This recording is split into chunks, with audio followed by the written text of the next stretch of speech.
ආයිබෝවන් කමදා හරි හිතලා තියෙනවද Taman ආසම Android apps games මේ හැම දෙයක්ම පරිගණකයේ ලොකු ස්ක්‍රීන් එකේ පාවිච්චි කරන්න තිබුණා නම් කොච්චර හොඳද කියලා අද අපි මේ විග්‍රහයෙන් බලන්න යන්නේ ඒ Android අත්දැකීම PC එකට ගේන තියෙන හොඳම ක්‍රම මොනවද කියලායි.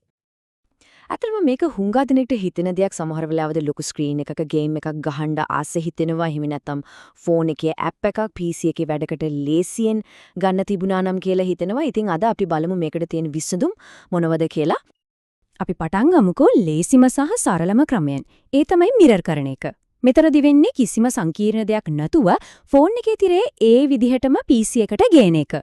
හරියටම කිව්වොත් කණ්ණාඩියකින් බලනවා වගේ දෙයක්. මෙතනදී ඇත්තටම වෙන්නේ නෑ Android OS එක PC එකට ඉන්ස්ටෝල් කරන එකක්. ඒ වෙනුවට ෆෝන් ලින්ක් වගේ ඇප් එකකින් කරන්නේ ෆෝන් එකයි PC එකයි අතරේ පොඩි ඩිජිටල් පාලමක් හදන එක. අන්නේ පාලම හරහා තමයි ෆෝන් එකේ දේවල් PC එකෙන් පාලනය කරන්න අවස්ථාව ලැබෙන්නේ. ඉතින් මේ ක්‍රමයෙන් මොනවද ලැබෙන වාසි? ෆෝන් එකට එන notification, message, photos වගේ හැම දෙයක්ම PC එකෙන්ම බලා ගන්න පුළුවන්. විශේෂයෙන්ම Samsung වගේ ෆෝන් එකක් පාවිච්චි කරනවා නම් apps පවා PC එකේ වෙනම window එකක run කරන්නත් අවස්ථාව ලැබෙනවා. ඒ කියන්නේ ලොකු තාක්ෂණික දේවල් වලට යන්නේ නැතුව ඉක්මනට ෆෝන් එකේ තියෙන දේවල් PC එකෙන් බලා ගන්න අවශ්‍ය කෙනෙක්ට මේ තමයි හොඳම සහ පහසුම ක්‍රමය. හරි. දැන් අපි යමු ඊළඟ මට්ටමට. මේක ෆෝන් එක මිරර් කරනවට වඩා ටිකක් බලවත් දෙයක්. ඒ තමයි සෑන්ඩ්බොක්ස් එකක් එහෙම නැත්නම් ඉමියුලේටර් එකක් පාවිච්චි කරන එක. මේක හරියට PC එක ඇතුළෙම තවත් පොඩි Android ලෝකයක් නිර්මාණය කරනවා වගේ වැඩක්.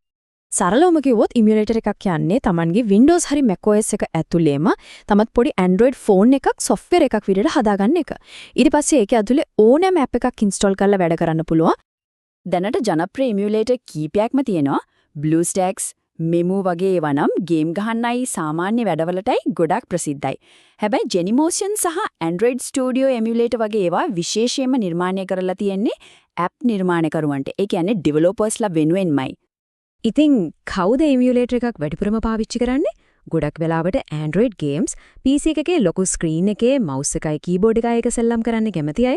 එහෙමත් නැත්නම් app එකක් හදන කෙනෙක්ට ඒක ටෙස්ට් කරලා බලන්න. හොඳයි. දැන් අපි කතා කරන්නේ අවසාන සහ බලවත්ම ක්‍රමය ගැන. මේකෙදි ලැබෙන්නේ අනුකරණයක් නෙවෙයි PC එක උඩ දුවන නියම දේශීය Android අත්දැකීම. මේකේ නම තමයි Android X86.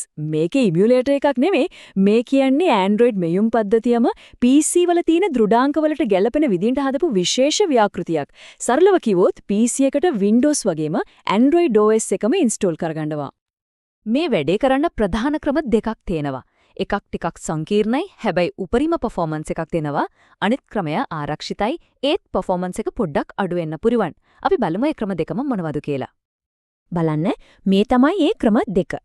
Dual boot කියන්නේ තමන්ගේ Windows OS එකට අමතරව වෙනමම Android OS එකත් install කරන එක. පරිගණකය on කරනකොට දෙකෙන් එකක් තෝරගන්න පුළුවන්. Virtual machine කියන්නේ Windows ඇතුළේම ආරක්ෂිත software පෙට්ටියක් ඇතුලේ Android install කරන එක. අපි මුලින්ම බලමු dual boot මාර්ගය ගැන. මේ ක්‍රමේදී පරිගණකය on කරන හැම වතාවකම තෝරන්න පුළුවන් Windows වලට යනවද නැත්නම් Android වලට යනවද කියලා. මේ ක්‍රියාවලිය පියවර කිහිපයකින් තමයි වෙන්නේ. මුලින්ම Android x86 වෙබ් අඩවියෙන් OS එකේ install file එක, ISO file එක බා ගන්න ඕන. ඊට පස්සේ Rufus වගේ tool එකකින් ඒ file එක USB එකට දාලා bootable USB එකක් හදා ගන්නවා. ඊළඟට PC එක restart කරලා ඒ USB එකෙන් on කරලා install එකේ උපදෙස් අනුව hard disk එකේ වෙනම ඉඩක් වෙන් කරලා Android install කරන්නයි තියෙන්නේ. මේක තමයි මේ ක්‍රියාවලියේ තියෙන වැදගත්ම දේ.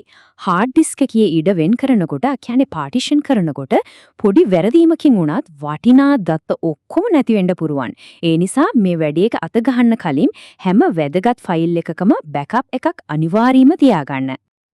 ඉතින් dual boot ක්‍රමය හොඳම වෙන්නේ කිසිව බාධාවකින් තොරව උපරිම performance එකෙන් PC එක Android උපංගයක් විදිහටම පාවිච්චි කරන්න අවශ්‍යයට. හරි. දැන් අපි බලමු දෙවෙනි ඒ වගේම ආරක්ෂිතම මාර්ගය. ඒ තමයි virtual machine එකක් එහෙමත් නැත්නම් VM එකක් පාවිච්චි කරන එක. මේක හරියට පරිගණකය ඇතුලේ තවත් පරිගණකයක් තියෙනවා වගේ දෙයක්. මේක කරන විදිය ටිකක් වෙනස්. මුලින්ම virtual box වගේ VM software එකක් PC එකට දාගන්න ඕන. ඊට පස්සේ ඒ software එක ඇතුලේ අලුත් HIS virtual පරිගණකයක් හදනවා. අන්තිමට කලින් බාගත්ත Android x86 ISO ෆයිල් එක පාවිච්චි කරලා අර virtual පරිගණකයේ ඇතුලේ Android install කරනවා. VM ක්‍රමයේ තියෙන ලොකුම වාසිය තමයි ආරක්ෂාව. ප්‍රධාන OS එකට, ඒ කියන්නේ Windows වලට කිසිම හානියක් අවදානමක් වෙන්නේ නැහැ. මොකද Android දුවන්නේ සම්පූර්ණයෙන්ම හුදකලා පරිසරයක. ඉතින් අත්හදා බලන්න කැමති කෙනෙක්ට මේක තමයි හොඳම ක්‍රමය. හොඳයි. අපි දැන් ප්‍රධාන ක්‍රම 3ක් ගැනම ඉගෙන ගත්තා. දැන් තියෙන ප්‍රශ්නේ තමයි මේ වයින් Tamanගේ අවශ්‍යතාවයට වඩාත්ම ගැළපෙන්නේ මොකක්ද කියන එක. අපි ඒක තෝරගන්න පොඩි උදව්වක් ගමු. මේ බලන්න සාරාංශය. ෆෝන් ලින්ක් කියන්නේ කිසිම මහන්සියක් නැතුව ඉක්මන් වැඩවලට හොඳම විසඳුම. ඉමියුලේටර්ස් කියන්නේ ගේම් ගහන්න, ඇප් ටෙස්ට් කරන්න හොඳ පර්ෆෝමන්ස් එකක් දෙන මැදමාවත. හැබැයි ඕන කරන්නේ කිසිම සම්මුතියක් නැති PC එකේ සම්පූර්ණ බලයම පාවිච්චි කරන Android අත්දැකීමක් නම් ඒකට යන්න ඕන Android x86 මාර්ගයෙන්. ඒත් ඒකට තාක්ෂණික දැනුමක් අවශ්‍ය වෙනවා. ඉතින් Tamanටම ගැලපෙන Android අත්දැකීම මොකද්ද? සරල මිරර් කිරීමක්ද? බලවත් ගේමිං ඉමියුලේටර් එකක්ද? එහෙමත් නැත්නම් PC එකම Android machine එකක් කරන එකද? තේරීම දැන් ඔබට බාරයි. මේ ක්‍රම වලින් පේන්නේ අද වෙනකොට අපේ ඩිජිටල් ලෝක අතර තියෙන බාධක කොච්චර අඩු වෙලාද කියන එකයි.